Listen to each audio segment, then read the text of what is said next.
यिर्मयाह अध्याय 22। यहूदा के राजवंश के लिए यिर्मयाह का संदेश। यहोवा ने यूं कहा है, यहूदा के राजा के भवन में उतरकर यह वचन कह, हे दाऊद की गद्दी पर विराजमान यहूदा के राजा, तू अपने कर्मचारियों और अपनी प्रजा के लोगों समेत जो इन पाठकों से आया करते हैं, यहोवा का यह वचन सुन। यहोवा यूं कहता है, न्याय और धर्म के काम करो और लुटे हुए को अंधेर करने वालों के हाथ से छुड़ाओ। परदेसी, अनाथ और विधवा पर अंधेर व उपद्रव मत करो और नए स्थान में निर्दोषों का खून बहाओ। देखो, यदि तुम ऐसा करोगे तो इस भवन के फाटकों से होकर दाऊद की गद्दी पर विराजमान राजा रथों और घोड़ों पर चढ़े हुए अपने अपने कर्मचारियों और प्रजा समेत प्रवेश किया करेंगे।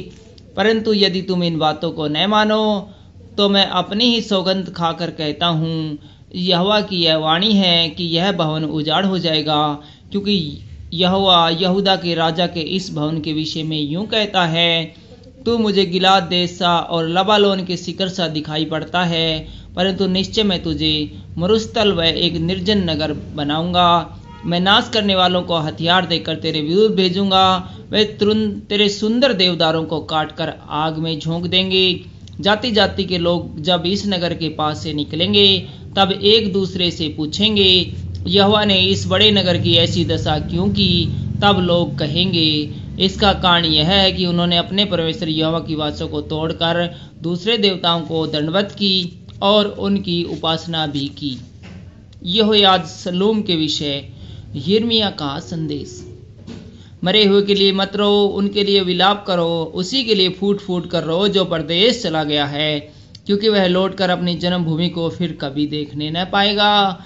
क्योंकि यहूदा के राजा योशिय्याह का पुत्र शलूम, जो अपने पिता योशिय्याह के स्थान पर राजा था और स्थान से निकल गया, उसके विषय में यहोवा यह कहता है, वह फिर यहाँ लौट कर न आने पाएगा। वह जिस स्थान में बंधुआ होकर गया है उसी में मर जाएगा और इस देश को फिर कभी देखने न पाएगा। योयाकीम के विषय यिर्मयाह का संदेश।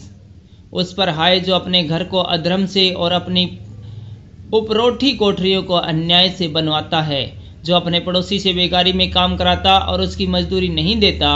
वह कहता है, मैं अपने लिए लंबा चौड़ा घर और हवादार ऊपरी कोठरी बना लूंगा, और वह खिड़कियां बनाकर उन्हें देवदार की लकड़ी से पाट लेता है और सिंदूर से रंग देता है। तू जो देवदार की लकड़ी का अभिलाषा है, क्या इस रीति से तेरा राज्य स्तर रहेगा? देख, तेरा पिता न्याय और धर्म के काम करता है और वह खाता पीता और सुख से भी रहता है।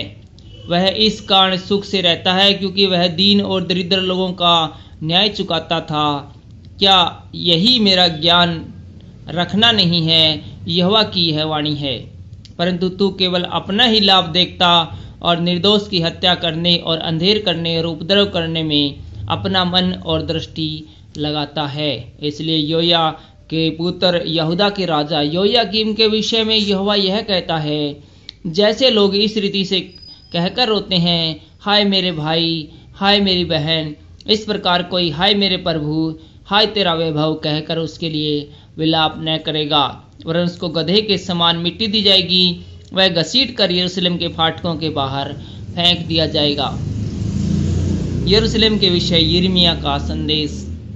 लबालोन पर चढ़कर हाय हाय कर, तब बाशान जाकर ऊंचे स्वर से चिल्ला, फिर अबारीम पहाड़ पर जाकर हाय हाय कर, क्योंकि तेरे सब मित्र नष्ट हो गए हैं। तेरे सुख के समय मैंने तुझको चिताया था, परंतु तूने कहा, मैं तेरी न सुनूंगी। युवावस्था ही से तेरी चाल ऐसी है कि तू मेरी बात नहीं सुनती। तेरे सब चरवाहे वायु से उड़ाए जाएंगे और तेरे मित्र बंधुआई में चले जाएंगे। निश्चय तू उस समय अपनी सारी बुराइयों के कारण लज्जित होगी और तेरा मुंह काला हो जाएगा। हे लबालोन की रहने वाली, हे देवदार में अपना घोंसला बनाने वाली, जब तुझको जच्चा किसी पीड़ा उठे तब तू व्याकुल हो जाएगी। योयाकीम को परमेश्वर का दंड। यहोवा की यह वाणी है, मेरे जीवन की सौगंध, चाहे योयाकीम का पुत्र यहूदा का राजा कोन्या मेरे दाहिने हाथ की अंगूठी भी होता तो भी मैं उससे उतार फेंकता। मैं तुझे तेरे प्राण के खोजियों के हाथ और जिनसे तू डरता है उनके अर्थात बेबीलोन के राजा नबूकदनेस्सर और कसदियों के हाथ में कर दूंगा। मैं तुझे तेरी जननी समेत एक पराये देश में जो तुम्हारी जन्मभूमि नहीं है फेंक दूंगा और तुम वही मर जाओगे। परंतु जिस देश में वे लौटने की बड़ी लालसा करते हैं वहां कभी न लौटने पाएंगे। क्या यह पुरुष कन्या तुच्छ और टूटा हुआ बर्तन है? क्या यह निकम्मा बर्तन है? फिर वह वंश समेत अनजाने देश में क्यों निकाल कर फेंक दिया जाता है?